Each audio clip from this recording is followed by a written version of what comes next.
Hello friend, welcome back to my channel. আজ আমি বানাবো ছোলা দিয়ে একটা টেস্টি রেসিপি। এই জন্য কাঁচা ছোলা আমি কিছুটা ভিজিয়ে রেখেছিলাম। এখানে দেখতে পাচ্ছ ছোলাগুলো ভিজে একদম ফুলে উঠেছে। এখন আমি ছোলাগুলোকে বয়েল করে নেব। এই জন্য একটা বাটিতে কিছুটা জল নিয়ে জলটা হালকা গরম হয়ে এলেই ছোলাগুলোকে এখন আমি বয়েল করে নিচ্ছি। এর মধ্যে আমি দিয়ে দিচ্ছি 1 চামচ লবণ। তার কারণ হচ্ছে ছোলাগুলোর ভেতরে একটু লবণ ঢুকবে। আর এখানে দেখো আমার বয়েল করা হয়ে গেছে।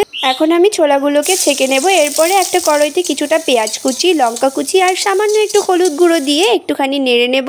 পেঁয়াজটা হালকা ভাজা হয়ে এলে এর মধ্যে আমি ভিজিয়ে রাখা ছোলাটা দিয়ে দিচ্ছি। এরপরে ছোলাটা হালকা নাড়াচাড়া করে ভেজে নেওয়ার পরে এর মধ্যে আমি দিয়ে দেব হালকা কিছুটা বিট লবণ, কারণ এর আগে আমি লবণ দিয়েছিলাম। এরপরে আমার তৈরি হয়ে গেল সুস্বাদু ছোলা ভাজা, যেটা তোমরা সন্ধেবেলা চায়ের সঙ্গে কিংবা মুড়ির সাথে খেতে পারো। রেসিপিটা ভালো হলে লাইক করো। বাই।